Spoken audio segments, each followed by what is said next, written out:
समस्त को मोर नमस्कार। मु रामेश्वरी। आज आम जाऊँ इनलॉज गाँव को। बाहाघर पर मु प्रथम थर पे गाँव को जाऊँगी। पापा मम्मी हजबैंड मु आमे समस्ते बाहरी गलु बाय रोड। मु मने मने बहुत एक्साइटेड थी गाँव को जीवाई।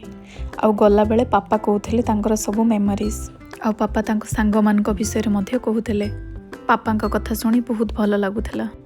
तापर आमे गाड़ी रे ही ब्रेकफास्ट करूँ बोली भाविलु। घर आमे नहीं आसथिलु केक इडली एंड चटनी। गाड़ी भितर खाइबा मजा भी किछि अलगा, ताहा भी परिवार सह। जेहेतु मु प्रथम थर पई गाँव को जाउछि सेथिपई आमे भाबिथिलु प्रथमे घर इष्ट को दर्शन करिबा। आमे पहुँच जाइथिलु बरहमपुर ऋषिकुल्या नदी कूल अवस्थित तारातारिणी मंदिर को। गाड़ी रू आमे जेतेबेले देखिलु मंदिर को बहुत सुंदर लगुथिला।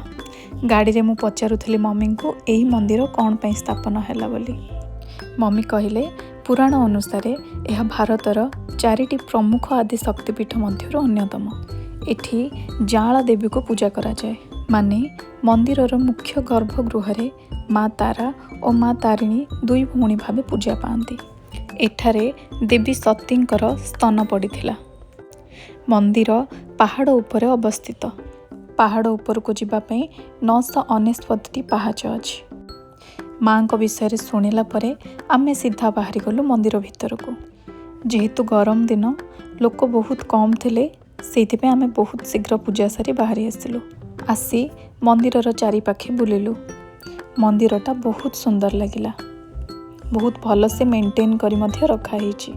खरारे पाद थोई हो न थाए किंतु दर्शन एत्ते भल रे हैला आम कष्ट आमे आ जानी पारलुनी। तापर आमे सीधा बाहरी जाइथिलु गाँ घर को, जोटा आपण माने देखिबे नेक्स्ट ब्लॉग रे।